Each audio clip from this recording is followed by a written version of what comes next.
Welcome to part 23 of our Clone Wars rewrite. We are currently rewriting the character of Ahsoka Tano, and in this video we'll be focusing on Season 3, Episode 15, Overlords, where we'll have Ahsoka learn that Anakin is the Chosen One, and she'll experience a vision that beckons her to the dark side. Thanks for joining us.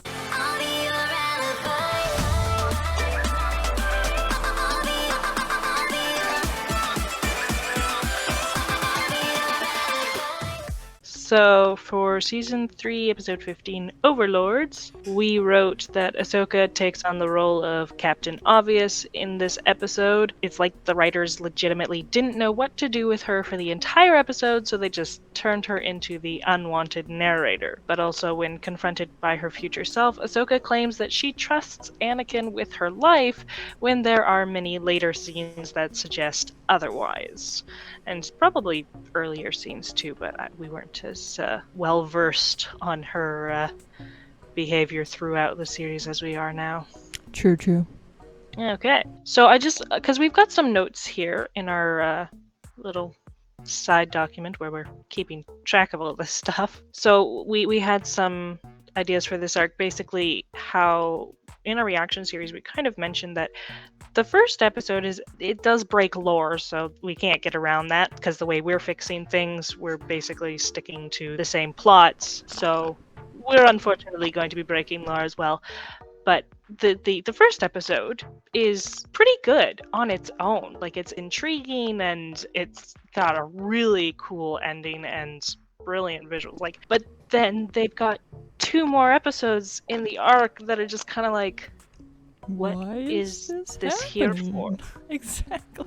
So one of the ways we could fix this arc is literally just take off the last 2 episodes, but of course we're gonna keep going through them. So that was one idea. Another idea we had was the fact that it's just really stupid that these episodes do absolutely nothing to affect the characters moving forward. Mm-hmm. And so it's like, is that a weakness of the non-chronological anthology format, or is it just plain bad writing? In my opinion, it's the latter, because even though the series is out of order to an extent, it's not that hugely out of order. Yeah. Like, I think that the biggest leap of an episode is the Admiral Trench episode. That's, I think, in Season 3, but chronologically it comes before even the movie happens. Yeah. It's the very first thing that happens in the close, but all of the other jumps, the way episodes jump, it's never more than that big jump of 2 seasons, if I recall correctly. Here, just waiting for it to load. I've got it all in an Excel spreadsheet because I'm weirdly thorough like that. It's a Season 2 episode, not Season 3. It's the Admiral Trench ones. Okay, so then there's a early Season 3 episode, the Clone Squad ones, that technically comes before Season 1, but everything else. Okay, there's a Season 1 episode, the Hostage Crisis. That takes place in Season 3 chronologically, but looking at everything else, basically after Season 3, there's not much that changes chronologically. And there's the ones that jump really far, there's 5 episodes. So for the most part, the show takes place in chronological order. It makes it so weird when fans are like, oh, you gotta watch it in chronological order, that'll change everything. No. Doesn't change that much. The fact that this arc does nothing for the characters, it's not because, well, they wrote it out of order and so then they weren't sure what was coming before and after. No, it's just bad writing. We haven't really discussed this yet, but do we want to have it that they don't remember this? Because I think otherwise, just the impact of this is just insane. I mean, we can cross that bridge when we come to it, but you're probably right. At that bridge. Well, no, technically we won't be at that bridge until the end of this arc. Okay, fair enough. The other thing basically Ahsoka is largely useless in this arc. She really feels kind of shoehorned. She's just there, and so then they do stuff with her. And so part of our limitations for doing our rewrites here is that we keep the cast basically the same. And obviously if we're fixing Ahsoka, then it doesn't make sense for us to be like, well, we just won't have her in this arc, because then there's nothing for us to say. Yeah, she But especially feels shoehorned in this episode, I think. Yes. And yes. I think yeah, they kind the of last wanted one her too. for one of the later episodes. I think it was Like, the second probably episode, because mainly that was that the second episode with episode, like yeah. where she gets possessed and resurrected and blah blah blah, and it does nothing to change her character. So I think they wanted her for that episode, and so then they had to do something with her in the first and the last. Yeah. Good job, guys. Yeah, you're doing great.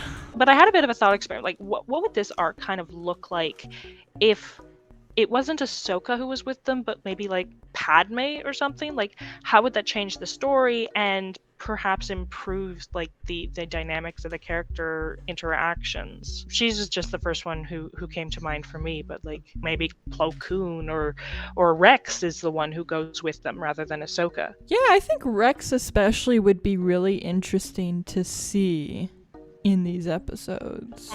Because we really don't get a lot of Rex, honestly. No, and seeing how Filoni says that the Clone Wars is half about him, where is he? Why isn't he? Okay. But I think it's because like they wanted all Force sensitive characters across the board, because the whole planet is Force sensitive. But at the same time, it's like having a non-Force sensitive would kind of add an interesting dynamic to that, I think. Thanks for just taking the words right out of my mouth. You're welcome. So rude. I read your mind and I stole your thoughts. Really just about to say that. Way to steal my thunder. Now I'm offended and mad, and you can do the rest of this yourself. Okay. But I'll be okay. so But yeah, just like I think having someone who wasn't a force force sensitive or force user, just the different perspective that they would kind of bring to that. And I think also kind of add flavor, I think, to Order 66, because it would show how capable a clone can be, even in a setting that is purely the Force. Yeah. I was going to say Padme's kind of strikes me as a little more interesting, because then you've got Anakin kind of looking out for her in, I think, a more unique way than he does with Ahsoka, or at least it should be more unique than it is with Ahsoka, but people seem to think that Ahsoka fills the hole in Anakin's life much better than Padme does, and I do not just know people. No. But yeah, you've got a good point that having Rex there so that you can kind of show how, capable, competent the clones can be when they're really a fish out of water. That would be really interesting. We're not gonna get into it as we go through these episodes about what we would do if Rex was there instead. But yeah, I just kind of thought it'd be cool to kind of bring that up, because those were ideas we had that would be a different way to kind of tackle this arc. Okay, so let's get into it, shall we? Balance is found in the one who faces his guilt. Okay. How is Anakin guilty? Well, I mean, like, at this point, he's slaughtered a village of Tusken Raiders. I don't think he ever felt guilty about that. No. But, he is guilty. It's not necessarily saying that his feeling of guilt, it's just his guilt. But they don't have him face that. Yeah. Weird. So what does this have to nothing. This is when never has anything to do with the episode. That's a better quote. I'm be very sarcastic. I break out in sarcasm. Oh, whoever came up with that is a genius. I love that. Yep. And it's a real condition. I do have that condition. It is. Yeah, same. A transmission has been intercepted far beyond the Outer Rim. Buried in the message is a Jedi distress code that has not been used in over 2,000 years. Obi-Wan Kenobi, Anakin Skywalker, and his Padawan Ahsoka are sent to investigate. This honestly wrecks so much. Like, even if you did have everyone forget at the end of the arc. It's not like Yoda and the Council and the rest are gonna forget. So you'd think like the three would come back and they'd be like, okay, report. And like, okay, what? You got nothing? Okay, we really need to look into this, guys. Well, I mean, like, because according to Rex, they just disappear for like a moment, and then I think they do have them at the end of the arc in front of the council, and the council's like, this is very interesting. No, But, I'm pretty sure let's they just forget end about that. the arc with Anakin and Obi-Wan and Ahsoka joking around like, oh, you wouldn't believe us if we told you. And that's how they end it. Oh, yeah, you're right. Congratulations, you get a cookie. Yay, cookies! So yeah, no, that really, that screws with everything.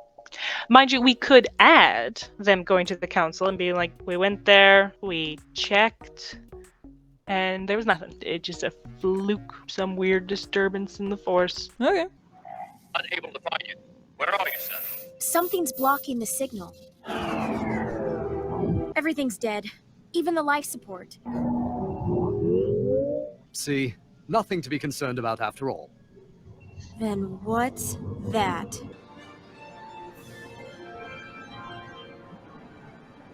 It's pulling That us looks towards like... it. Everyone strap yourselves in.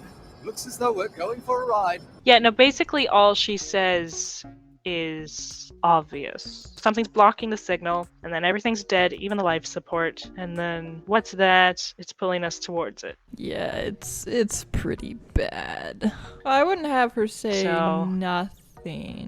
At least one of the lines Yeah. is salvageable. So her first line is something's blocking the signal. I would take away that line. And then her second line is everything's dead, even the life support. So I would take away the first half and be like, even the life support is dead. And then I don't mind letting her have the what's that line and then get rid of her last line there, and that's how I would fix it. So you'd basically have her say nothing. Well, no, she still has two lines.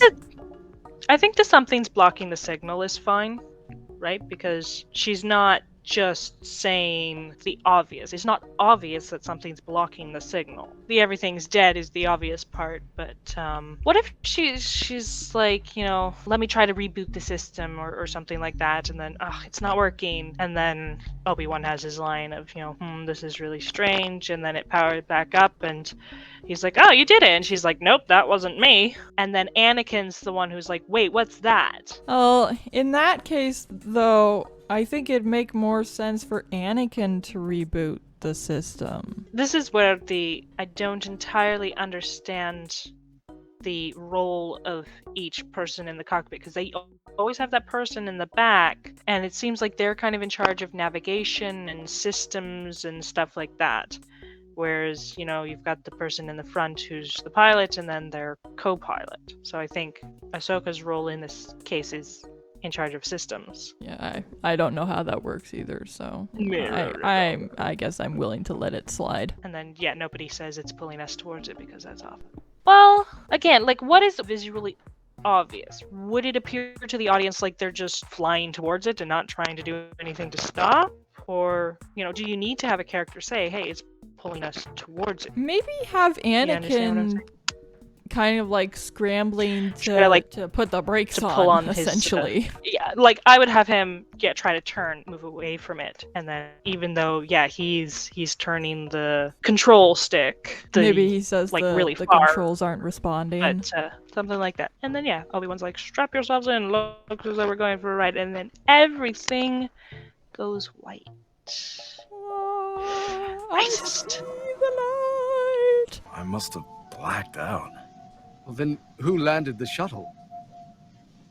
Not me. That is so awkward to me because she just woke up, but then she's responding to them immediately like she's been awake. Yeah, Like, I yeah, feel like she should true. already be showing signs of being awake, and then she's hearing the conversation and she responds. Where are we? Some kind of organic mass. All of our readings indicate that it's bigger than an asteroid. But at least the atmosphere is breathable. It's getting more unusual by the minute. The dialogue. is so bad. Okay, first of all, why is it being bigger than an asteroid relevant? Why is that relevant? And no one just randomly throws out, oh, the atmosphere is breathable. Well, no, that makes sense. Not every planet that they go to has a breathable atmosphere, so... Okay, fair. But yeah, take out the second line at least. Yeah...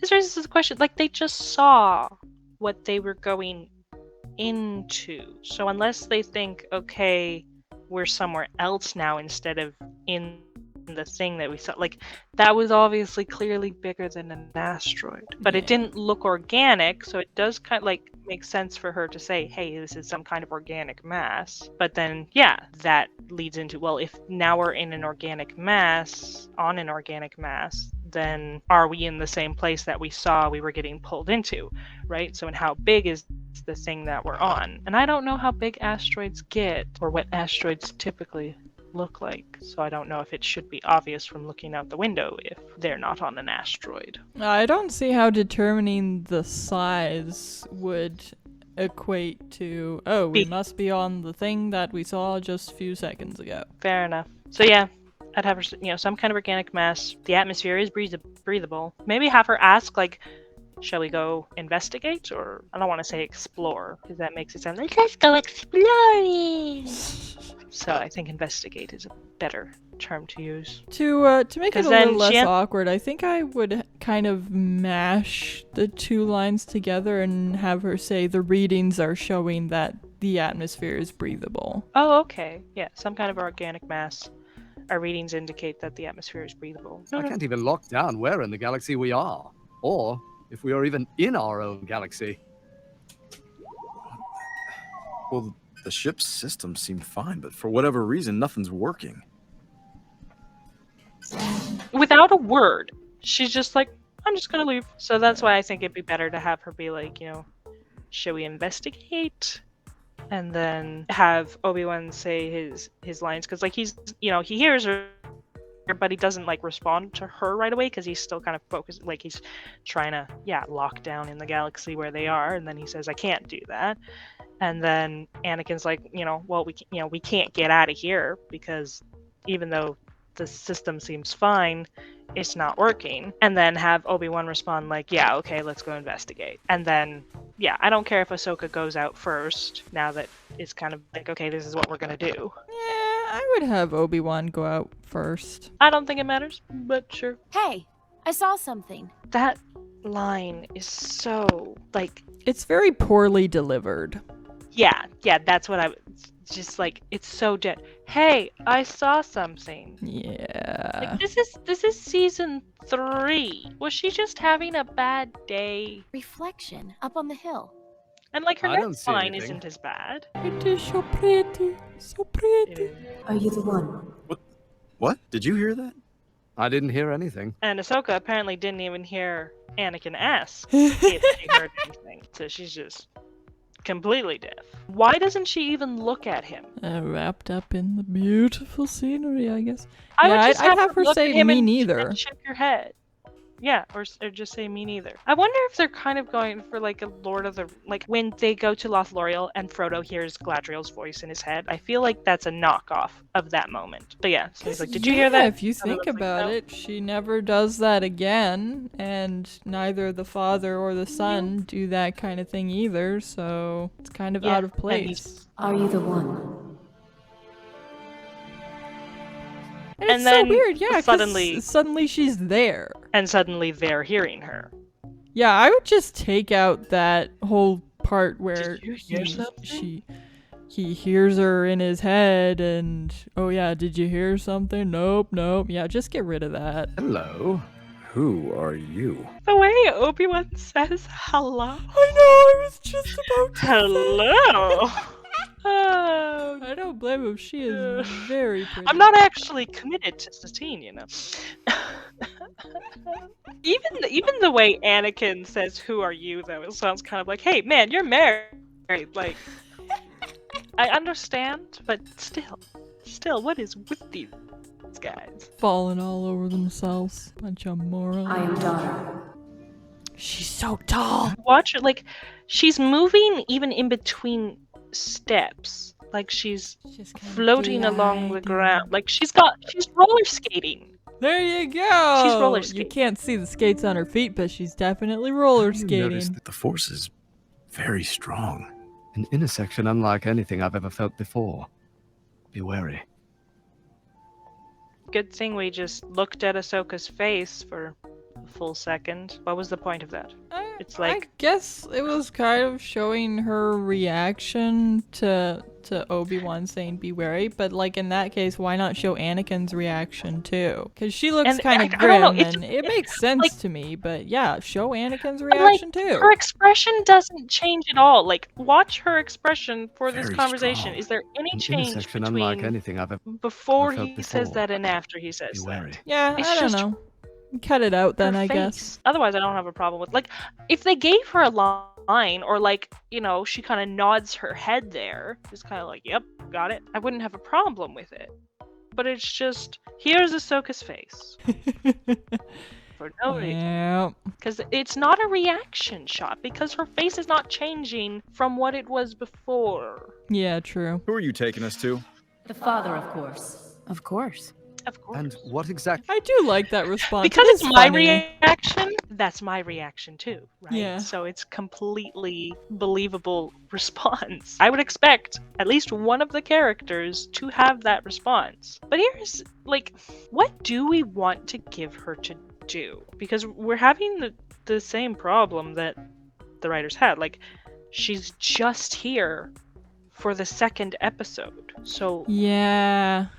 how do we have her be relevant for the first and the third episodes? Well, I think you can kind of get away with it, because if you think about it, Anakin and Obi-Wan don't have that much to do either. Anakin just has some spooky visions. Qui-Gon shows up in Obi-Wan's vision, and Ahsoka has her own. It's just visions, essentially. And Anakin being cool at the end of the episode, and that's it. Okay. And then, yeah, Obi-Wan and I agree. Ahsoka get treated as hostages, which kind of motivates Anakin. We are the ones who guard the power. We are the middle, the beginning, and the end. Wait, guard the power. Is the power the force, or is it that crazy force sword thing? And how are they guarding it? Yeah, I was just about to ask that. I guess we'll never know. Should we take out that first line then and just have the we are the beginning, the middle, and the end? I mean, we could. I think part of the problem with changing their lines is that we have no idea what Filoni and co were going for. Okay. Hey, look out!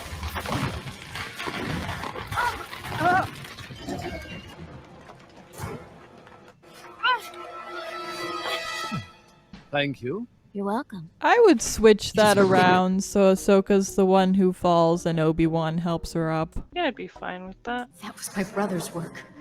You are in great danger. Wait for me. Do not leave this place. You're in great danger. Stay here.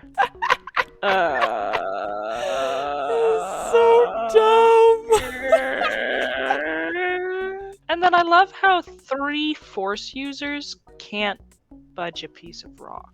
Oh my goodness, yes! Oh. Oh, I guess it's a lot Our friend bigger here than is I run thought. off. Go back to the ship and Try sending another distress call. I'll follow her and find out how to get off this rock. Anakin, stop. Wait for us to find another way around and meet you. Anakin, so reckless and impatient. He'll find her. Yes. And what else? I like her line there, but the way she's kind of standing in the background just looking around is weird. I'd have her stand closer and be more attentive. Or, maybe she's, looking down and around and, like, actively searching for a way to get around this rubble heap so that they can regroup or something, or whatever. But yeah, they've got the Force. They could jump over it, they could climb around it, they could use their lightsabers to cut little steps in it if they wanted to. Like, I feel like this shouldn't be as big of an obstacle as it is. Would we want them to get around it somehow? Or, because that would kind of derail the episode then, wouldn't it? Yeah, it would. Yeah. It would. Okay. We will And give a measure of It's grace here then. believable. Yeah, it's believable enough. You can allow your suspension of disbelief that it's And Ahsoka's and line with here. that storm coming, then it's kind of like, okay, do we really want to be out here on this little shelf with zero shelter or any right? So it's True. like we don't have the time to work around it. So it's not Storm's coming. Yeah, get rid of that line. Just have her and Obi-Wan exchange a look, and then they walk off. Or you could have Obi-Wan say, better get back to the ship. Or did he already say he was gonna? Yeah, I think he already said. Okay, yeah. Anakin says, go back to the ship and try sending another distress call. Sending another distress call. Oh, I guess he's referring to the one they were following. Actually, that makes... Was it the father who sent a distress call to lure them? Or was another Jedi kidnapped before? Oh. Yeah, I don't know. It's kind of... There's a lot of questions surrounding this arc. lot It's of very questions. messy. Yeah. So yeah, I have them. They see the storm. They exchange a look, and so Obi-Wan's like, "Okay, let's get back to the ship." The ship's gone. Yes, I see that. It was here, no question.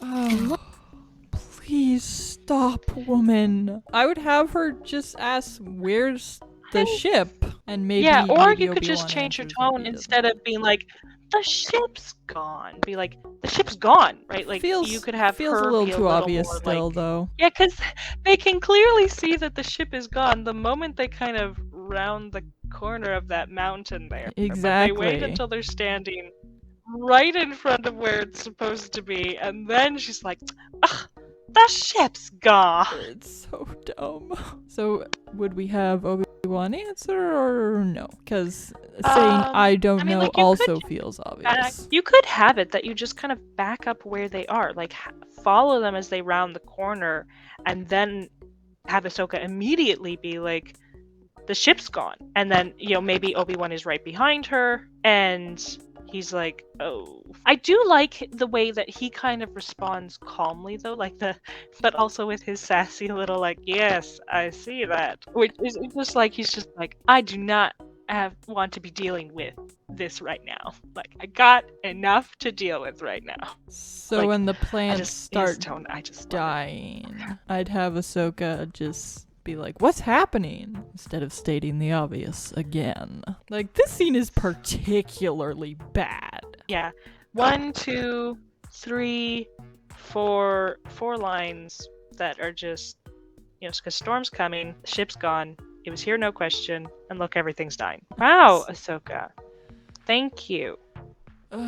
Thank you for nothing. Do we want to have the whole them rounding the corner and then she makes her comment about the ship's gone? Because you could say it's like, oh, well, the audience might not recognize the place. So if you just have them walk up and be like, "Huh, that's strange," the audience is going to be like, "What's strange?" So having someone be like, "Yeah, where's the ship?" Or, "Wait, didn't we leave the ship here?" Or, "The ship's gone," kind of cues the audience into the fact that, yep, the ship was here, and now it's not. Whoa. What if Obi-Wan rounds the corner first, and so he sees that it's gone, and he kind of stops, and then she sees his reaction, rounds the corner as well, and then she's like, "The ship's gone," and he responds, "Yes, I can see that," and then she runs over to the spot, and then you kind of show the ground, and it's got like, yeah, some sort of imprint on it from the landing gear. And she's like, "Yeah, I was here, no question," or something like that. And he's just kind of like, "Okay, what are we gonna do?" And then things start dying, and then she, backs off, gets closer to Obi-Wan. She's like, "Whoa, what's going on?" Did you lose something? Yes. You didn't do as you were asked. And then, yeah, And what was Ahsoka that? immediately goes psycho. Don't have her I pull would out her definitely- lightsabers. I'd have her, spin around. She's like, who are you? And yeah, they both spin around. She's like, "Who are you?" And then, similar to his sister, he doesn't answer the question. He just continues saying what he was Cryptic. going to say anyways. Yes. My we should sister dub said, those "Wait." two the cryptic siblings. It doesn't flow very well. No, but it okay. doesn't. We shall How about dub we them just- something with the word cryptic in it that flows well. We'll just call them the cryptics. Ooh, yes, the cryptics. Ha ha ha. I'm a genius. Did she now? Well, we were unfortunately separated.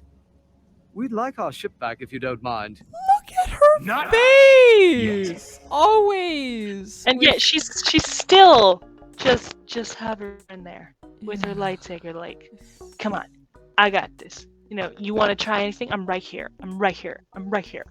It's like so much aggression. Okay. Calm Can you down, child. The master in this scenario is not reacting with aggression. Maybe you could learn something by mirroring his behavior, proper Jedi behavior, because they're peacekeepers. Nope. So responding immediately with violent aggression isn't really the way to go. Is it true that he is the chosen one? What do you know of such things? What is about to happen shall occur, whether you like it or not. Does Ahsoka know that Anakin is the chosen one? Because as far as I know, only the Council knew that. It's not so much known as it is suspected. Like, Qui-Gon, I think, was the one who was like, I think he's the one to fulfill the prophecy. And the rest of the council was like, is he though? Yeah, true. Then it'd be doubly like, why would you pass on a mere suspicion? Like, why would you make that public knowledge? That wouldn't make sense. So I think that would just be between the council. So yeah, the fact that Ahsoka doesn't really... There you go! We just gave her something to do in this arc. She learns in this arc that Anakin is the chosen one. Okay. We should probably clarify to the audience that we lost almost an hour and a half of recording time because I was stupid and unplugged my mic because I thought that'd be a good idea because I was having audio problems. But it turned out to be not a good idea. So yeah, here we are. We're re-recording the stuff we just recorded. Super fun! Yay! Always fun. Always fun to re-record. Okay, so the idea was that this bit here. Quick, there's a cave over there. We were going to change the tone of Obi-Wan's dialogue to have a little bit more urgency because, quick, there's a cave over there. Does not really give the impression of lightning just struck 2 feet beside me. And I actually told about how I have experienced lightning striking not that close, but pretty darn close, and it is terrifying. Then yeah, we had decided that Ahsoka should kind of have some sort of reaction to hearing the son say, you know, is he the chosen one? And Obi-Wan's reaction to that kind of leaking something.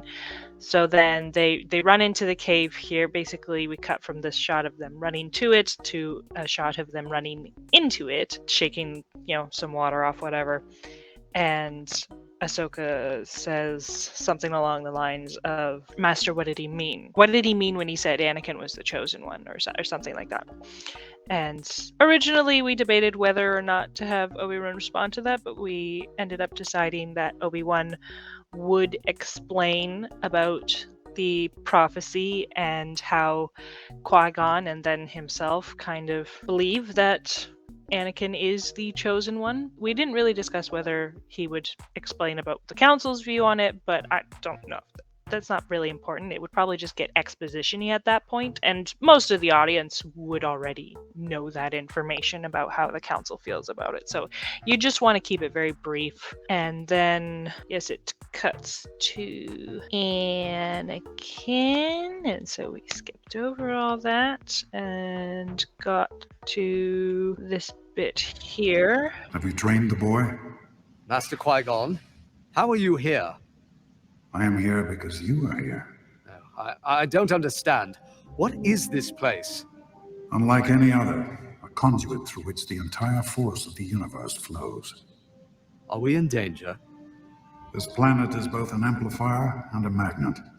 3 are here who seek Skywalker. If he is the chosen one, he will discover it here. And if not?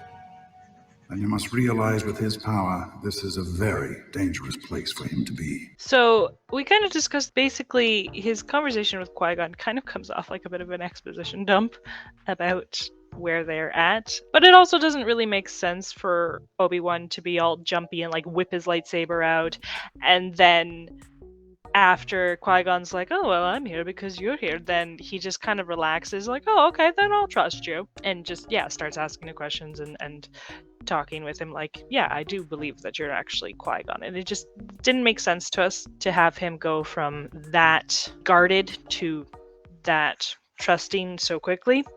So then instead we decided that he would not pull out his lightsaber, and his tone would kind of change from, how are you here? Like, I don't believe that you're real. Like, it's more of like, how are you here? You're kind of dead.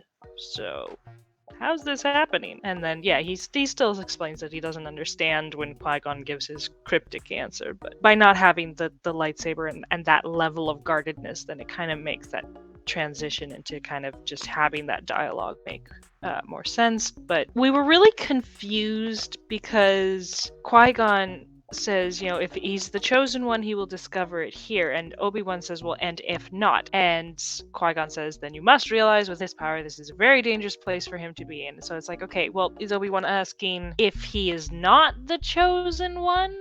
Or is he asking if he does not discover that he's the chosen one here? Like, it's not really clear what Qui-Gon is, like, responding to, what Obi-Wan's asking. And so it just doesn't make a lot of sense. But otherwise, we didn't really change much. And then in Anakin's conversation with Shmi, we kind of pieced it together later. The guilt that is referenced in the opening quip there, the one that says balance is found in the one who faces his guilt. His guilt, as we kind of learned through this conversation with Shmi, is he feels guilty over Shmi's death. But she says, your guilt does not define you, you define your guilt. And I guess I'll come back to that later when it's relevant toward the end again. But if we recalled correctly, Shmi was not actually a vision similar to Qui-Gon. It was actually, I'm pretty sure it was the sun. Either which way, it's a dark vision. It's not like the real thing. We also discussed how it's very interesting that Obi-Wan sees Qui-Gon, his mentor, his father figure, someone he was very close to, connected to, someone he trusted and respected. And Anakin sees Shmi, again, someone he was very close to, very connected to, deeply loved, obviously trusted and admired and everything like that. And then Ahsoka sees herself! And we just thought that was really telling. But we did acknowledge the fact that there's really not someone else that you could slot in there. Because with both Obi-Wan and Anakin, they're seeing someone who's dead. So obviously, for Ahsoka's character, the people who are closest to her are still alive and well and kind of on this planet with her. So then we brainstormed a couple ideas, but none of them really made sense. And so then we decided, well, what if she has a dark vision as well? Instead of seeing her future self, who's, surprise, surprise, perfectly good and on the right path and everything like that, she actually sees a vision of herself as a Sith. So you don't really get to see much of the character, but like, because they're dressed in the stereotypical dark cloak of the Sith with and the hood. They'd have their face covered too. Oh, they could okay. potentially be wearing a mask or something. Oh yeah, that's possible. Like, it is obvious that it is future Ahsoka still, Yeah. because yeah, they'd have their hood up, but you still see the tops of her montrals and probably the bottoms as well. Either which way, but yeah, you could have a mask as well. Either which way, it's kind of like, yeah, that there's that darkness, that mystery that kind of surrounds this character through their design. So here, I'll just play the clip and then I'll talk about what we. Are you happy, child? Your master, does he treat you well? What concern of it is yours? I am your future, your potential. This is a trick. There is a wildness to you, young one. Seeds of the dark side planted by your master. Do you feel it? No. He is like no other Jedi. Passionate, impulsive, but I trust him with my life. Be warned. You may never see your future if you remain his student. Leave this planet! We never really talked about her, like, changing her body language. But if I recall correctly, we kept, "Are you happy, child? Your master, does he treat you well?" And then Ahsoka responds, "Who are you? What concern of it is yours?" And the Vision responds, "I am your future. I'm your potential." Do you remember what we had Ahsoka say after that? She said that's not possible. Yes, that's not possible. And then the Vision responds, "There's fear in you. You feel your master pulling you toward the dark side, or, influencing you down the wrong path, along those lines. Then little do you know how much you will need that strength," right? Like, kind of implying that the dark side would strengthen her. And then Ahsoka responds, like, "No, even though my master is, passionate and impulsive, I trust him. He wouldn't lead me astray." We also had, because of her conversation with Obi-Wan, that Anakin being the chosen one was kind of weighing heavy on her mind. So after she says that line, she's like, he's the chosen one, he'll bring balance. And the Sith just laughs, and she's like, "Will he?" And Ahsoka kind of looks unsure, but then she shrugs it off, and she's like, I won't fall for your tricks, Sith." And then the Sith Vision responds, "Be warned, you are not safe here. Leave this planet." And obviously we didn't have Ahsoka pull out her lightsabers. Because, again, it's too overly aggressive. Not necessary. I would maybe have her pull them out when she suspects she's up against a Sith and she's not sure how real it is. Yeah, true. Then I would have her pull out her lightsabers. But that's right near the end there. Yeah. And then this bit here. I had a vision. I think Anakin may be in trouble. We thought it would be better if, he wakes her up and she says, "I had a vision," and then you get a kind of reaction for that from Obi-Wan, and maybe even have him say, like, "Oh, you too." And then he's the one who says, "I think Anakin may be in trouble," because his conversation with Qui-Gon had ended with Qui-Gon saying that this could be a very dangerous place for Anakin to be. And yeah, since we had removed from the interaction with the son about him shushing the lightsaber, it's the best way to put it, okay? It goes bzzz, and then you go shh, and it stops, okay? Oh, yeah. It works. Because you have that same moment here where the father shushes the lightsaber, then you don't lose that information. The longer we stay here, the stranger this place gets. It appears the planet is renewing herself. What about Master Skywalker? Anakin will not be easy to deceive.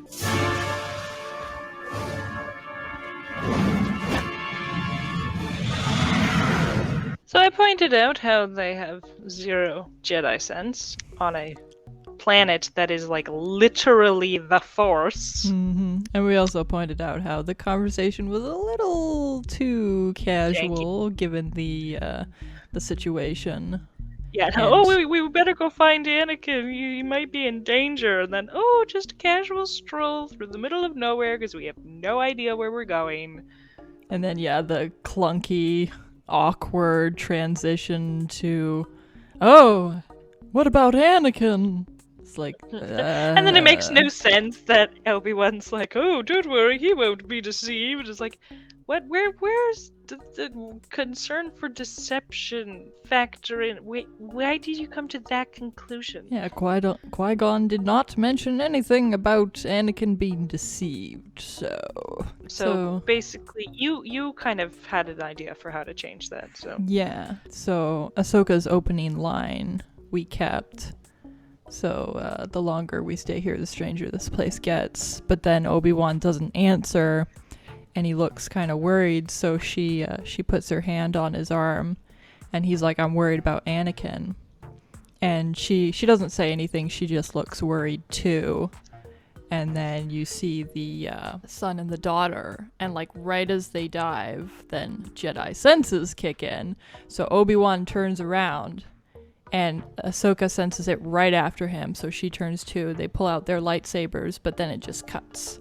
because we already know that the father, the son, the daughter, they can all just shush the lightsabers. I think I also made a suggestion that having them be in the middle of nowhere, doesn't really make sense, because, they have no idea where they're going, and they're just strolling anyways. So I would have it that they're just coming out of the cave as the sun is coming up.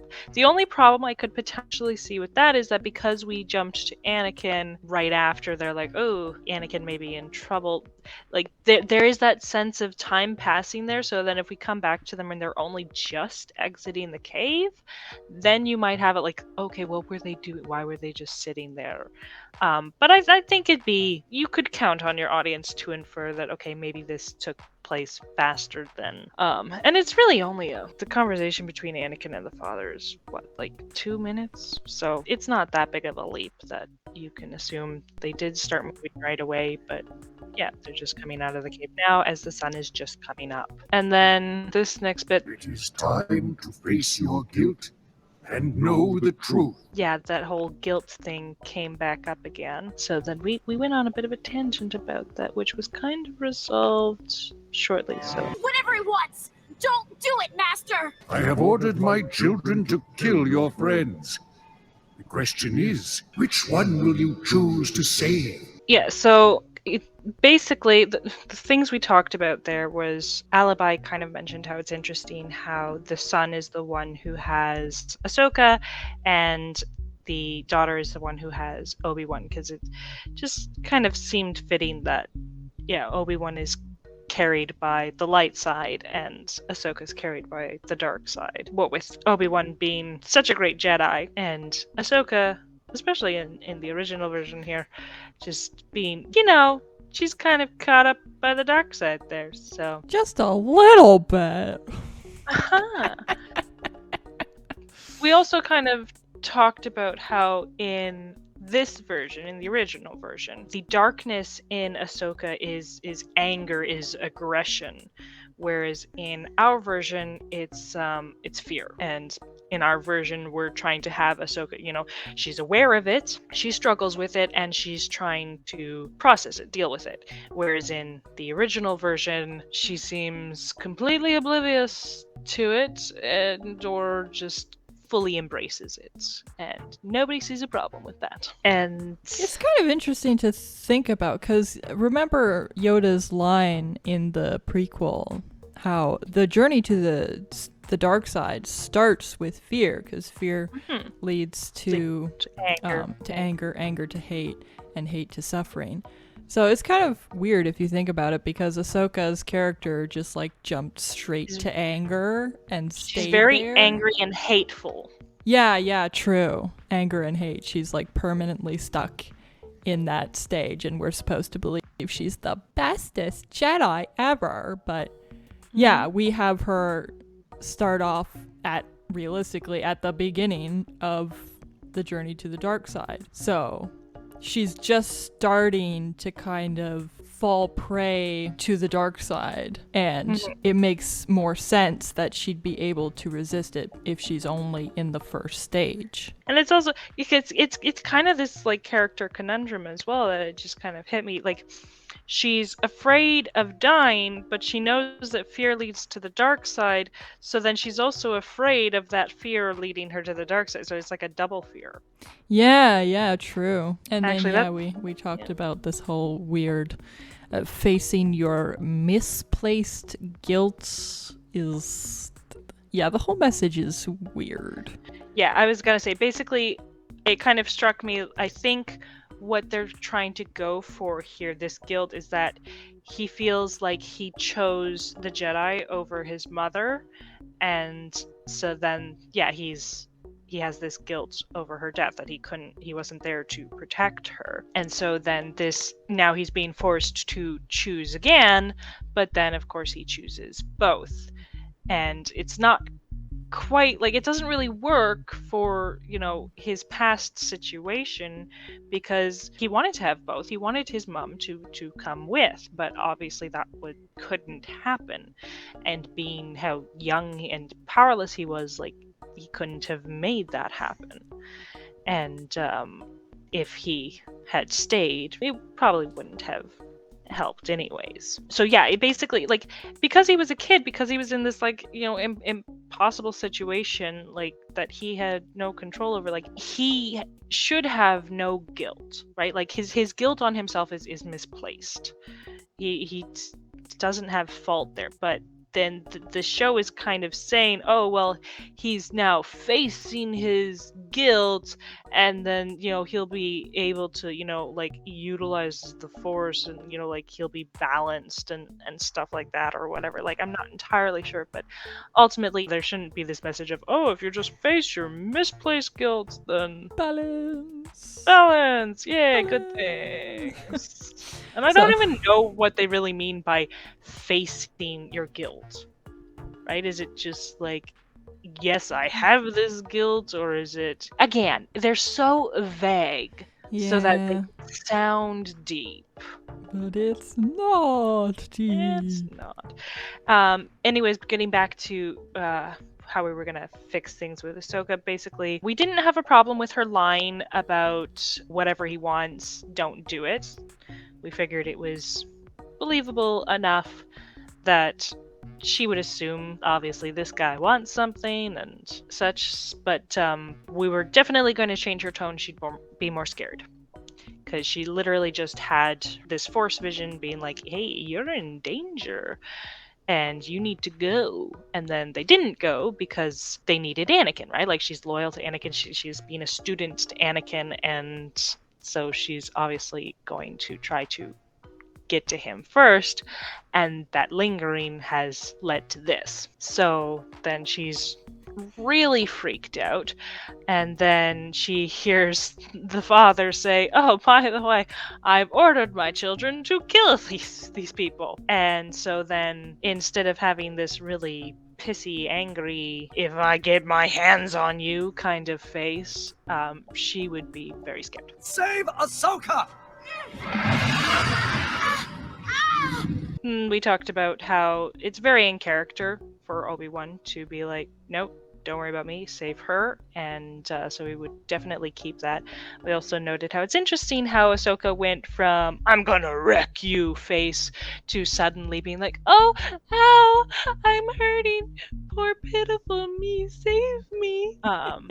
But in our version, there wouldn't really be a transition there, because she's already scared, and then it shows her and she's still scared and she's hurting and stuff like that. So we wouldn't really change that. And we discussed how, if we wanted, did we want her to be like, no, save him, right? But we decided that, well, no, she's scared. And so there's a part of her that's like, yeah, save me. I would kind of like to be saved. But we might play with the idea later that she maybe feels a little guilty over being like, yeah, sacrifice him, save me. Not sure if we'll use it, but it's an idea. You will let them go!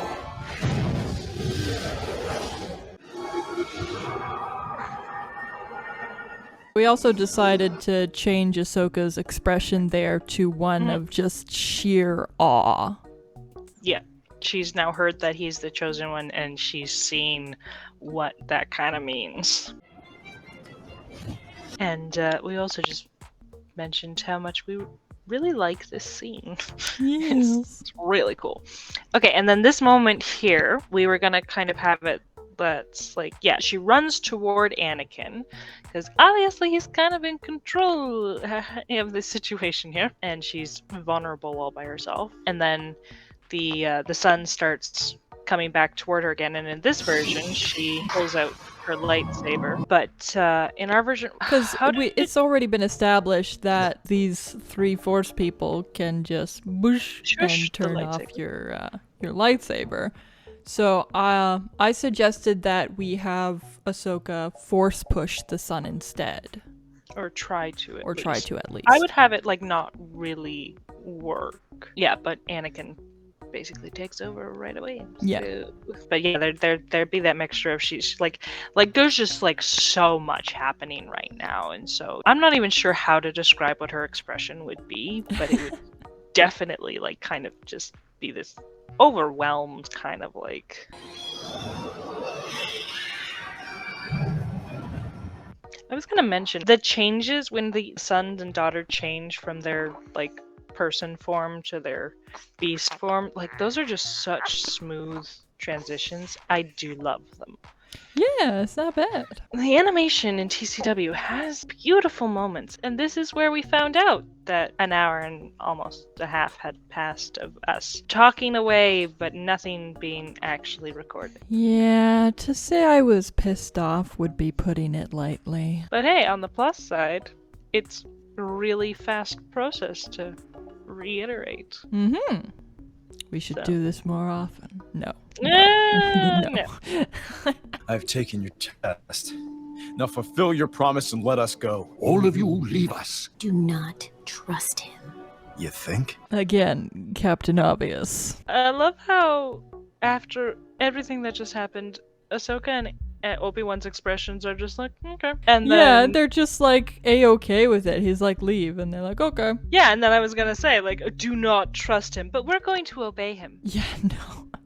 Because we trust him alone with you.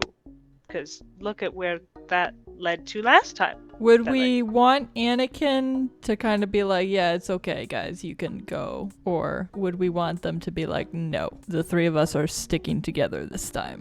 What if we just have it that they walk away but not leave? Yeah, right? They just give them a little bit of space, but they're keeping an eye on things. So going back to the beginning of the scene, we see Ahsoka and Obi-Wan walking up to them, and I would have Ahsoka's face just be like that overwhelmed, that awed, and Obi-Wan be a little more like, oh my goodness. I'd have the fathers say, yeah, leave. And Ahsoka kind of looks to Anakin. She looks alarmed, but he just kind of puts a hand on her shoulder and he's like, it's okay, I've got this.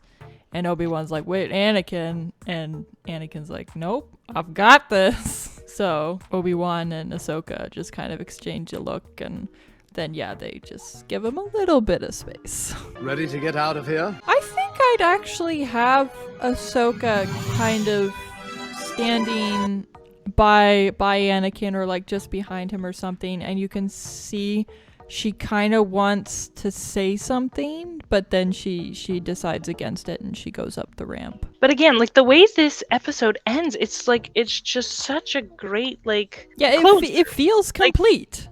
Mm-hmm. But then you start the next episode and like, oh, we're still here. We're still doing this. Oh, okay. So that was season 3, episode 15, Overlords. We had Ahsoka learn Anakin is the chosen one and experience a vision beckoning her to the dark side. If you enjoyed, be sure to like and subscribe, share with your friends, all that jazz. If you have suggestions for other ideas to rewrite this episode, be sure to let us know in the comments. And if you're feeling really awesome, consider becoming a patron and supporting what we do here on the channel. Next up, we'll be tackling Season 3, Episode 16, Altar of Mortis, so be sure to join us for that. Okay, we are on part 23. 23? 23. 23. Wait. I had it, and then you talked, and you took it from me. I did not. I did not. You can deny it, but that doesn't change it. Yes, it does. You can't. You stop talking. Let me think. She learns that death comes swiftly to those who cough. Oh dear. Oh yeah. Open the super squeaky door, why don't ya? I started the recording again, so I'm going to mute my mic and enjoy my lunch. Yeah. Enjoy it then. I will. Feel free to contribute to the writing of Well, this. let me think then. Yee! And she'll experience a vision that beckons her to the dark side. You forgot the evil laugh. Yeah. Was that supposed to be it? Okay. Yes. That was my very evil laugh. Cool. Super duper trooper. Where are your bananas? Where are they? JK, I don't believe in bananas. Haha. Makes me think of that joke. How do the wizards in Harry Potter get around? Walking. JK Rowling. Haha. That's a good one. It is. I really hate the character limit on this stupid thing. Just tell it no. Blah. Alright, moving on, and I Why will can't you fiddle with exist something. more quietly? Your existence is too loud. We need another You just need a kitchen. Actually, need a big technically red they're in light. the dining room. Man, oh man, so hard having a joined kitchen and dining room. You already have like a kitchenette downstairs, so you don't need another kitchen. You've already kind of got half a kitchen. Oh yeah, down. true. You want 3 kitchens, you weirdo? No, I want Okay, 20. we're getting distracted.